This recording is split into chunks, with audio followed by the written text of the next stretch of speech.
সাহাবী ডাক দেয়া বলতেছে, ইয়া রাসূলুল্লাহ, ইয়া হাবিবাল্লাহ, আমি সূরাতুল ইখলাস রে মহব্বত করি। এই সূরাতুল ইখলাস পড়লে আমার অন্তরের মধ্যে একটা শান্তি লাগে। আমি সূরাতুল ইখলাস রে মহব্বত করি, এই জন্য প্রত্যেক রাকাতের মধ্যেই আমি সূরাতুল ইখলাস পাঠ করি। আল্লাহর পয়গম্বর ডাক দিয়ে বলে, সত্যি নি সাহাবী সূরাতুল ইখলাস রে মহব্বত করা? সাহাবী ডাক দিয়ে বলে, ইয়া রাসূলুল্লাহ, মহব্বত করি। আল্লাহর পয়গম্বর ডাক দেয়া বলে, তোমার এই মহব্বত আল্লাহ তাআলা তোমার এই মহব্বতের কারণে তোমাকে কাল কিয়ামতের ময়দানে মাফ করে দিবে। জোরে বলেন সুবহানাল্লাহ। ও মুসলমান ইমানদার, এবার আসেন 5 নম্বর ফজিলত। হযরত আবু বকর সিদ্দিক রাদিয়াল্লাহু তাআলা আনহু থেকে বর্ণিত।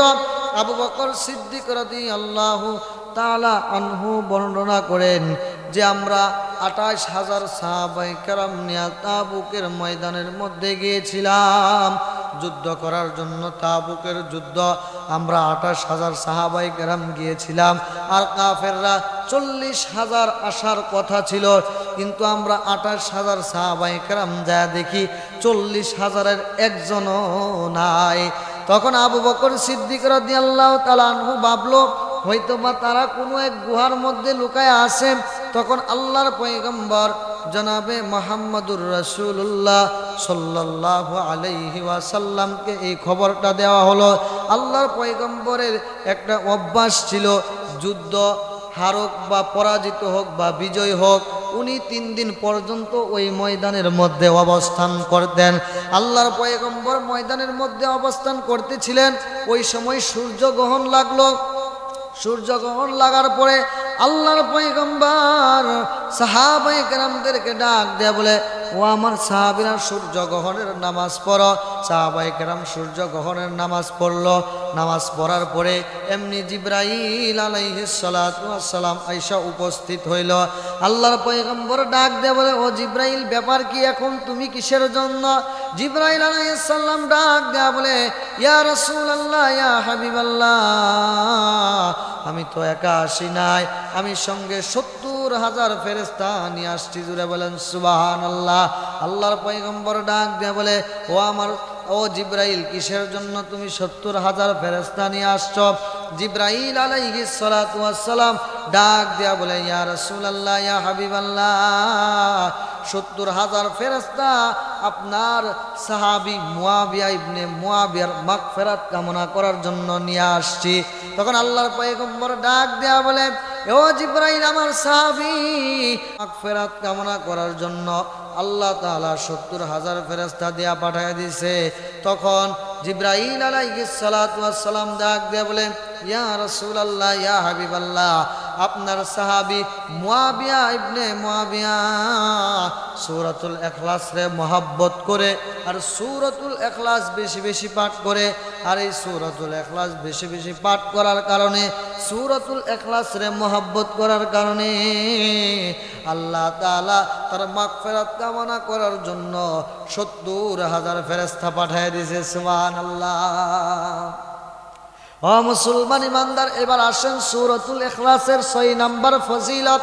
আল্লাহর পয়গম্বর একদিন মসজিদে নববীর মধ্যে বৈশা রইছে। হযরত আনাস ইবনে মালিক থেকে বর্ণিত। আনাস ইবনে মালিক রাদিয়াল্লাহু তাআলা আনহু ডাক দিয়া বলে, আমি নবীজি সাল্লাল্লাহু আলাইহি ওয়াসাল্লামের পিছনে দাঁড়ানো ছিলাম। আনাস ইবনে মালিক ছিলেন নবীজির একজন খাদেম। ও মুসলমান ইমানদার, উনি বলেন, আমি নবীজি সাল্লাল্লাহু আলাইহি ওয়াসাল্লামের পিছনে দাঁড়ানো ছিলাম, এমনি জিবরাইল আলাইহিস সালাতু ওয়াস সালাম আসলো। কুরআন কারীমের মধ্যে 114টি সূরা আছে, এর মধ্যে 112 নম্বর সূরার নাম হলো সূরাতুল ইখলাস। এই সূরাতুল ইখলাস নিয়ে আপনাদের সামনে কিছু আলোচনা করব। সূরাতুল ইখলাসের আলোচনা, সূরাতুল ইখলাসের ফজিলত জানতে হলে আগে জানতে হবে কি কারণে, কিসের জন্য আল্লাহ তাআলা এই সূরাতুল ইখলাসটাকে নাজিল করেছে। আল্লাহ পাক রব্বুল আলামিন কি কারণে সূরাতুল ইখলাসকে নাজিল করেছেন, কিসের জন্য আল্লাহ পাক রব্বুল আলামিন সূরাতুল ইখলাসকে নাজিল করেছেন, এটা আগে জানতে হবে। ও মুসলমান ইমানদার, সূরাতুল ইখলাসের শানে নজুল হলো। সূরাতুল ইখলাসটা কি কারণে আল্লাহ তাআলা নাজিল করছে? সূরাতুল ইখলাস নাজিল করার কারণ হলো দুইটা। এক নাম্বার কারণ হলো কাফেররা মুহাম্মাদুর রাসূলুল্লাহ সাল্লাল্লাহু আলাইহি ওয়াসাল্লামকে প্রশ্ন করে, হে মুহাম্মদ, তুমি যে এক খোদার দাওয়াত দাও এবং তুমি যে নিজেকে নবী বলে দাবি করো, এক আল্লাহর দাওয়াত দাও, তোমার কাছে আমাদের প্রশ্ন হলো দুইটা। এই দুইটা প্রশ্নের উত্তর যদি তুমি দিতে পারো তাহলে আমরা কালিমা পড়ে মুসলমান হয়ে যাব। আল্লাহর পয়গম্বর জনাবে মুহাম্মাদুর রাসূলুল্লাহ সাল্লাল্লাহু আলাইহি ওয়াসাল্লাম কাফেরদেরকে ডাক দিয়া বলে, তোমাদের কি প্রশ্ন? কাফেররা ডেকে ডেকে বলে, হে মুহাম্মদ, তুমি যে বলো এক খোদা, তোমার যে খোদা আছে এই খোদাটা কি দ্বারা তৈরি? এই খোদাটা কি স্বর্ণ দ্বারা তৈরি, নাকি পাথর দ্বারা তৈরি, নাকি ইট দ্বারা তৈরি? এরকম ভাবে মুহাম্মাদুর রাসূলুল্লাহ সাল্লাল্লাহু আলাইহি ওয়াসাল্লামকে কাফেররা প্রশ্ন করে। দুই নাম্বার প্রশ্ন করে, হে মুহাম্মদ, তুমি যে এক খোদার দাওয়াত দাও, তোমার খোদার বংশের নাম কি? তোমার খোদার পিতার নাম কি? তোমার খোদার মাতার নাম কি? নাউজুবিল্লাহ। এরকম ভাবে কাফেররা মুহাম্মাদুর রাসূলুল্লাহ সাল্লাল্লাহু আলাইহি ওয়াসাল্লামকে প্রশ্ন করে। আল্লাহর পয়গম্বর জনাবে মুহাম্মাদুর রাসূলুল্লাহ সাল্লাল্লাহু আলাইহি ওয়াসাল্লাম আল্লাহ তাআলাকে ডেকে ডেকে বলে, ওগো আল্লাহ, কাফেররা এতদিন পর্যন্ত আমাকে কষ্ট দিয়েছে, এটা আমি সহ্য করেছি। এখন তারা সীমা লঙ্ঘন করতেছে। তারা আপনার পিতার নাম জানতে চায়, আপনার বংশের নাম জানতে চায়, আপনি কি দ্বারা তৈরি তা জানতে চায়। ওগো আল্লাহ, তাদের এই প্রশ্নের উত্তর আপনি দিয়া দেন। তাদের এই প্রশ্নের উত্তর দেওয়ার জন্য আল্লাহ তাআলা এই সূরাতুল ইখলাস নাজিল করছে। সুবহানাল্লাহ। কাফেররা যে দুইটা প্রশ্ন করছে, মুহাম্মদ, তোমার খোদার বংশের নাম কি? তোমার খোদার পিতার নাম কি? এবং দুই নাম্বার প্রশ্ন করছে, মুহাম্মদ, তোমার খোদা কি দ্বারা তৈরি? স্বর্ণ দ্বারা তৈরি, ইট দ্বারা তৈরি, কি দ্বারা তৈরি? এই প্রশ্নের উত্তর দেওয়ার জন্য আল্লাহ তাআলা কি করছে? সূরাতুল ইখলাস নাজিল করছে। আল্লাহ তাআলা কাফেরদের এই প্রশ্নের উত্তর দেওয়ার জন্য সূরাতুল ইখলাস নাজিল করছে। আল্লাহ তাআলা বলেন, কুল হুয়াল্লাহু আহাদ, হে নবী আপনি বলেন আমি আল্লাহ তাআলা হলাম এক। জোরে বলেন সুবহানাল্লাহ। আল্লাহ তাআলা বলে, কুল হুয়াল্লাহু আহাদ, হে নবী আপনি বলেন আমি আল্লাহ তাআলা হলাম একক। আল্লাহুস সামাদ, আমি আল্লাহ তাআলার সমকক্ষ আর কেউ নাই। আল্লাহ তাআলা বলে, আল্লাহুস সামাদ, আমি আল্লাহ তাআলার সমকক্ষ আর কেউ নাই। ও মুসলমান ইমানদার, কাফের বেঈমানরা যে এক নাম্বার প্রশ্ন করেছিল, হে মুহাম্মদ, তোমার খোদা কি দ্বারা তৈরি? ইট দ্বারা তৈরি, স্বর্ণ দ্বারা তৈরি, নাকি পাথর দ্বারা তৈরি? এক নাম্বার প্রশ্নের উত্তর আল্লাহ তাআলা আল্লাহুস সামাদ দ্বারা জানায় দিছে। আল্লাহুস সামাদ, আল্লাহ তাআলা বলে আমি আল্লাহ তাআলার সমকক্ষ কেউ নাই। এখন আপনাদের কাছে আমার প্রশ্ন হলো, ইট, বালু, সিমেন্ট, স্বর্ণ ইত্যাদি কি কারো সমকক্ষ নাকি সমকক্ষ না? ইট, বালি, পাথর এগুলা যে আছে, স্বর্ণ, এগুলা মানুষের সমকক্ষ, এগুলা অসমকক্ষ না। এগুলার সমকক্ষ আরো অনেক কিছু আছে।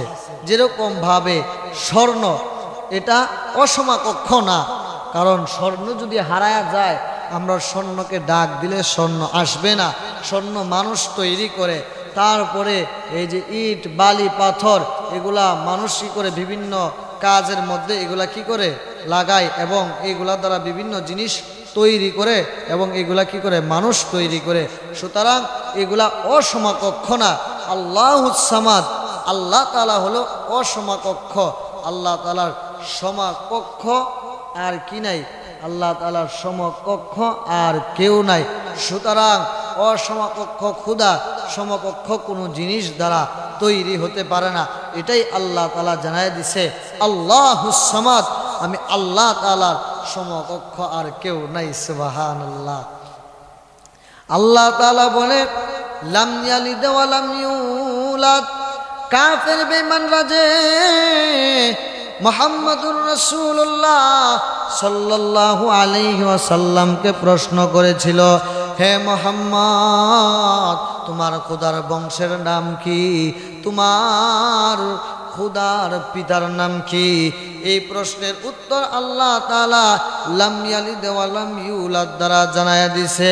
আল্লাহ তাআলা বলে লাম ইয়ালিদ ওয়া লাম ইউলাদ, আমি আল্লাহ তাআলা কাউকে জন্ম দেই নাই এবং কারো থেকে জন্ম নেই নাই। সুতরাং আল্লাহ তাআলা কারো থেকে জন্ম নেই নাই এবং কারোকে জন্ম দেই নাই। আর যিনি কারো থেকে জন্ম নেই নাই তার কোনোদিন কোনো পিতা হতে পারে না, তার সন্তানাদি থাকতে পারে না, তার বংশ থাকতে পারে না। প্রশ্ন জাগতে পারে, হুজুর কিসের জন্য আল্লাহর বংশ নাই, কিসের জন্য আল্লাহ তাআলার পিতা নাই? কারণ আল্লাহ তাআলা হলো ওয়ালাম ইয়াকুল্লাহু কুফুয়ান আহাদ, আল্লাহ তাআলার সমতুল্য আর কেউ নাই। আল্লাহ তাআলার বংশ কিভাবে থাকবে? আল্লাহ তাআলার পিতা কিভাবে থাকবে? ওয়ালাম ইয়াকুল্লাহু কুফুয়ান আহাদ, কারণ আল্লাহ তাআলার সমকক্ষ, আল্লাহ তাআলার সমতুল্য আর কোনো কিছু নাই। কুল হু আল্লাহু আহাদ, আল্লাহ তাআলা নিজেই একক এবং অদ্বিতীয়। সুবহানাল্লাহ। এই দুইটা প্রশ্নের উত্তর কাফেরদেরকে আল্লাহ তাআলা এই সূরাতুল ইখলাস দ্বারা জানায় দিয়েছে। সুবহানাল্লাহ। এখন আসেন সূরাতুল ইখলাস যদি আমরা তেলাওয়াত করি অন্তরে আল্লাহ তাআলার মহব্বত নিয়া, সূরাতুল ইখলাস যদি আমরা তেলাওয়াত করি তাহলে দেখেন কি পরিমাণ সওয়াব হবে। মুসলমান ইমানদার, মুহাম্মাদুর রাসূলুল্লাহ সাল্লাল্লাহু আলাইহি ওয়াসাল্লাম হাদিস শরীফের মধ্যে বলে, কেউ যদি আল্লাহ তাআলার মহব্বত নিয়া একবার সূরাতুল ইখলাস পাঠ করে তাহলে আল্লাহ পাক রব্বুল আলামিন তার আমলনামার মধ্যে 10 পারা কোরআন শরীফ তেলাওয়াত করার সওয়াব লিখে দিবে। সুবহানাল্লাহ।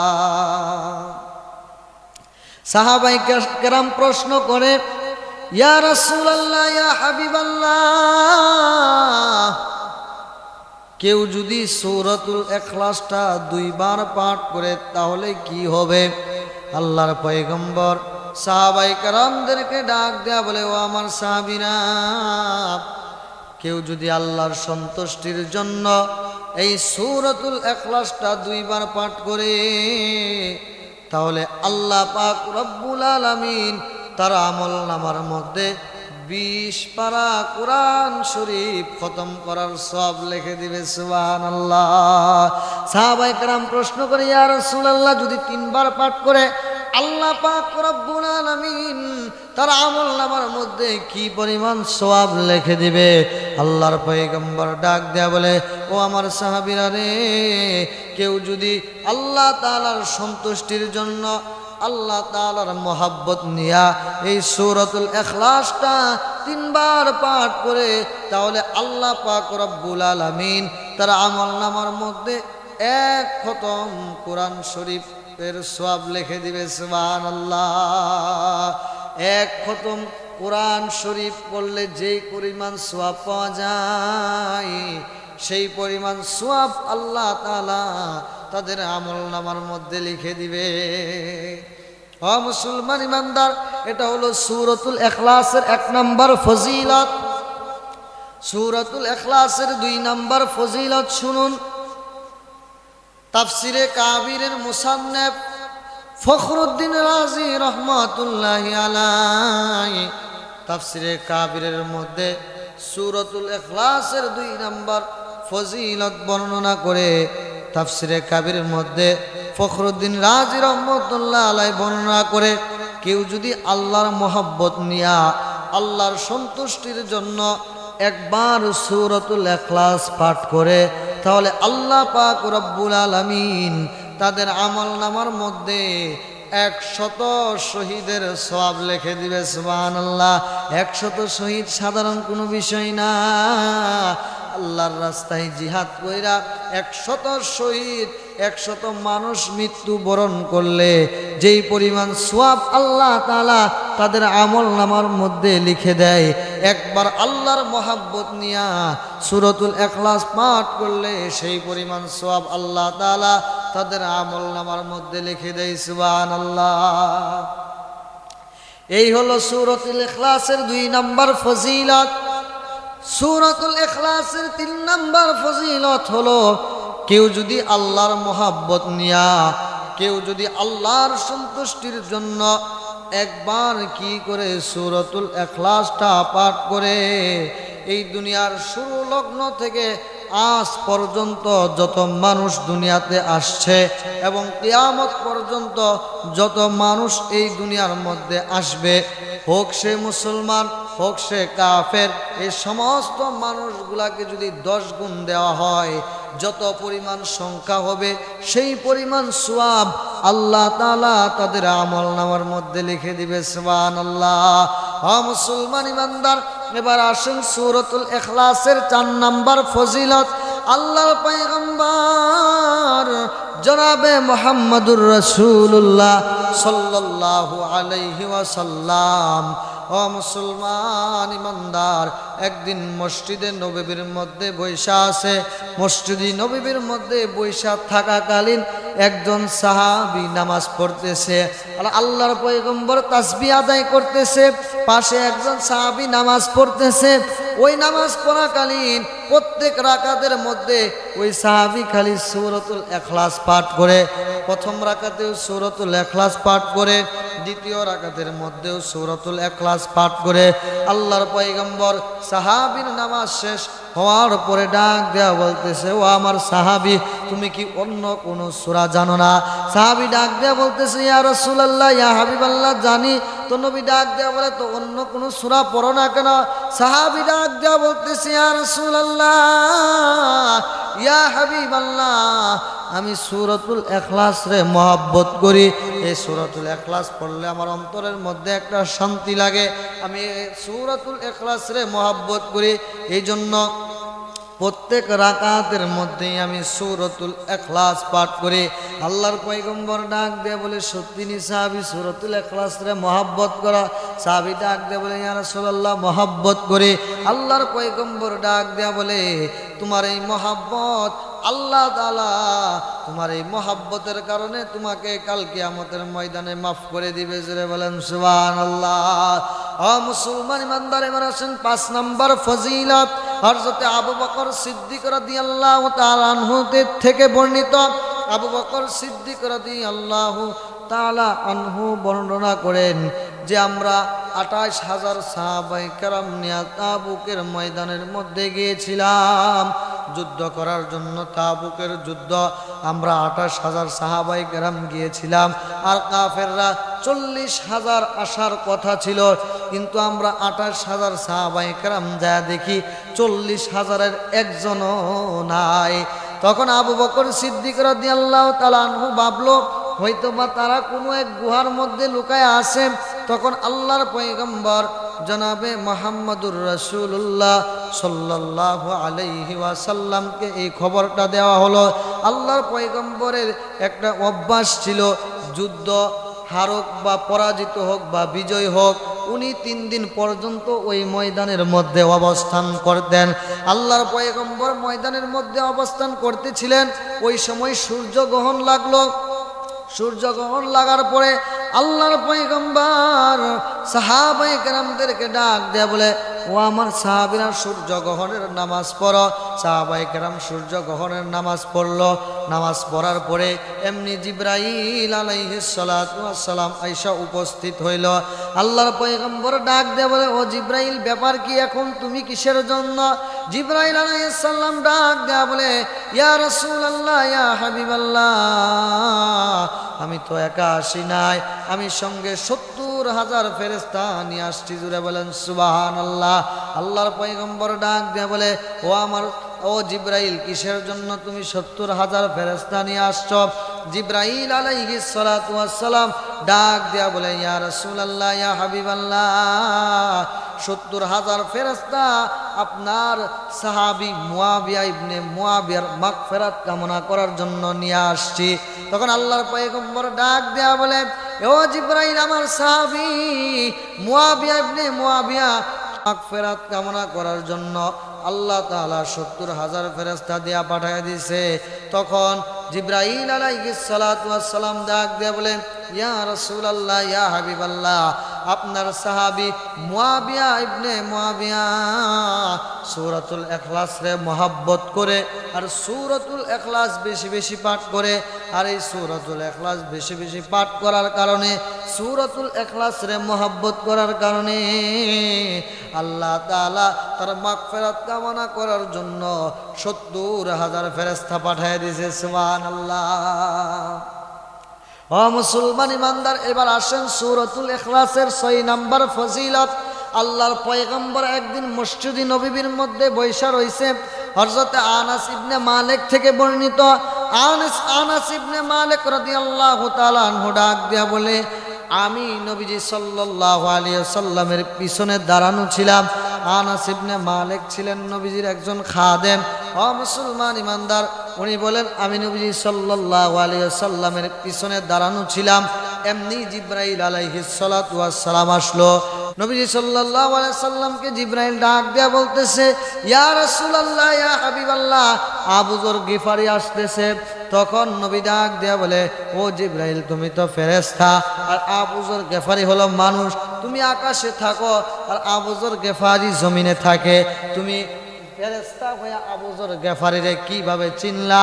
তখন আবু যর গিফারি রাদিয়াল্লাহু তাআলা আনহুকে কিভাবে তুমি চিনো? তখন জিবরাইল আলাইহিস সালাম ডাক দেয়া বলতেছে, ইয়া রাসূলুল্লাহ, ইয়া হাবিবাল্লাহ, আবু যর গিফারিরে আমি জিবরাইল এবং আসমানের ফেরেশতারা যে পরিমাণ চিনে, জমিনের ফেরেশতারা, জমিনের মানুষেরাও সেই পরিমাণ চিনে না। তখন ডাক দেয়া বলতেছে, নবী ডাক দেয়া বলে, ও জিবরাইল, আমার সাহাবী আবু যর গিফারি কি এমন আমল করে যার কারণে আকাশের ফেরেশতারাও তাকে চিনে? নবীজি সাল্লাল্লাহু আলাইহি সাল্লামের উত্তরে তখন জিবরাইল আলাইহিস সালাম ডাক দেয়া বলে, ইয়া রাসূলুল্লাহ, ইয়া হাবিবাল্লাহ, আপনার সাহাবী আবু যর গিফারি 2টা আমল করে। 1 নাম্বার, আবু যর গিফারি নিজের ছোট মনে করে, অহংকার তার ভিতরে নাই। 2 নাম্বার হলো আবু যর গিফারি সূরাতুল ইখলাস রে মহব্বত করে এবং সূরাতুল ইখলাস বেশি বেশি পাঠ করে। আর এই কারণে আসমানের ফেরেশতারাও তাকে সেই পরিমাণ চিনে যেই পরিমাণ জমিনের মানুষও চিনে না। সুবহানাল্লাহ। আবু যর গিফারির কি পরিমাণ দাম! এই সূরাতুল ইখলাসের সাথে কি রাখার কারণে? মহব্বত রাখার কারণে।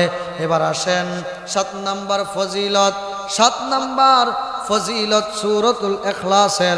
আল্লাহর পয়গম্বর জনাবে মুহাম্মদুর রাসূলুল্লাহ সাল্লাল্লাহু আলাইহি ওয়াসাল্লাম একদিন মসজিদে নববীর মধ্যে বৈশা আছে।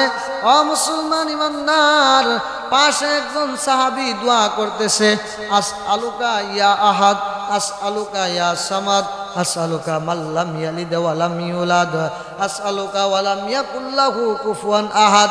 দোয়া শেষ হওয়ার পরে নবীজি সাল্লাল্লাহু আলাইহি ওয়াসাল্লাম ডাক দেয়া বলে, ও আমার সাহাবীটা, তুমি কিরকম দোয়া করতেছ?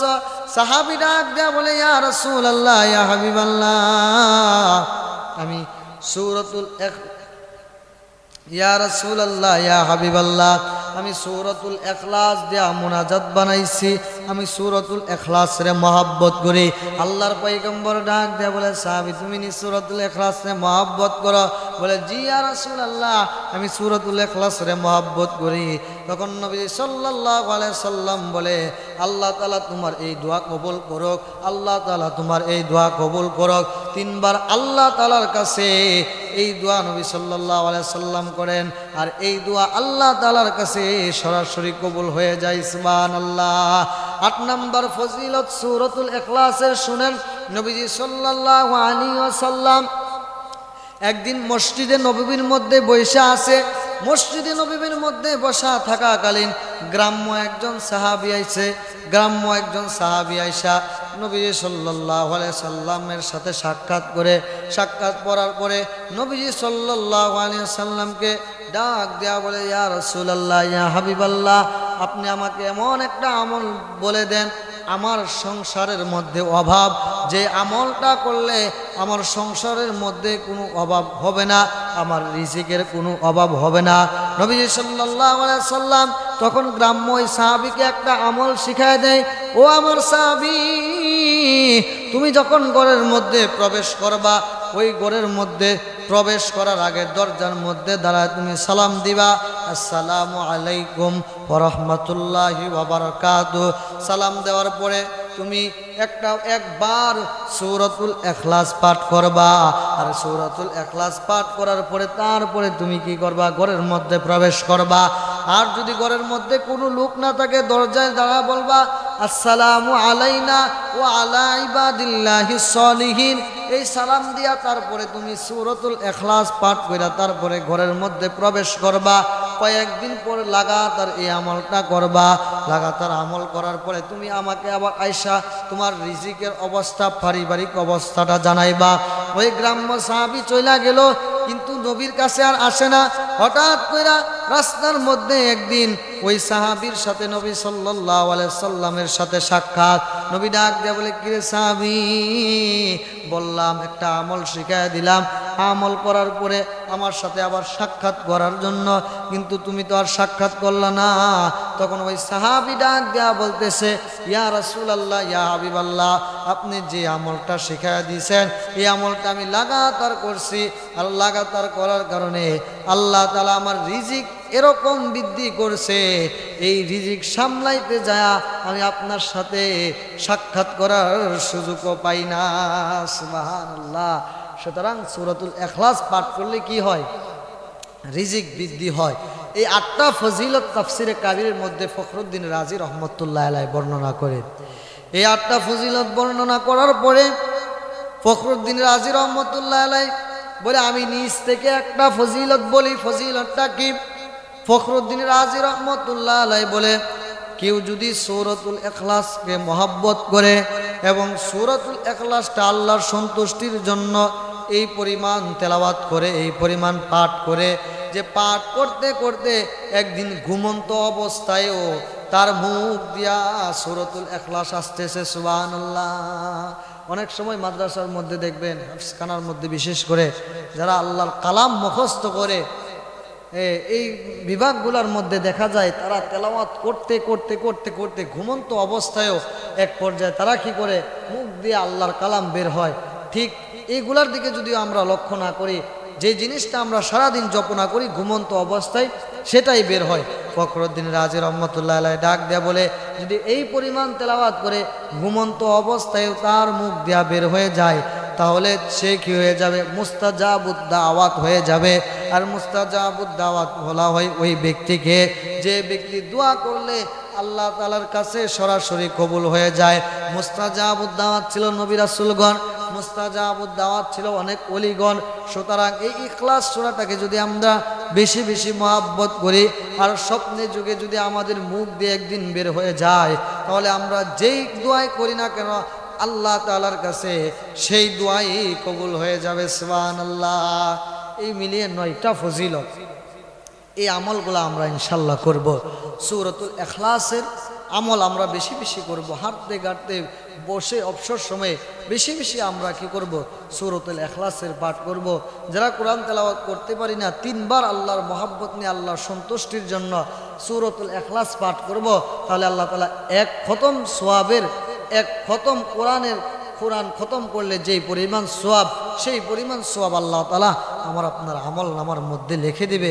এটা কোনো বড় সূরা না, কঠিন সূরা না, আমরা সবাই পারি, সবাই জানি। এজন্য আমরা কি করব? এই সূরাটা আমরা বেশি বেশি তেলাওয়াত করব এবং বেশি বেশি পাঠ করব। এই সূরাটা এমন একটা সূরা যে সূরার মধ্যে শুধু আল্লাহ তাআলার গুণই বর্ণনা করা হয়েছে। এই সূরাটা আল্লাহ তাআলার গুণ বর্ণনা করছে। এজন্য আমরা সকলে এই সূরাকে মহব্বত করব, আল্লাহর সন্তুষ্টির জন্য বেশি বেশি সূরাতুল ইখলাস পাঠ করব। আল্লাহ তাআলা আমাদের সকলকে বেশি বেশি সূরাতুল ইখলাস পাঠ করার মতো তৌফিক দান করেন। আমিন। ওয়া আখিরি দাওয়ানা আনিল হামদুলিল্লাহি রাব্বিল আলামিন।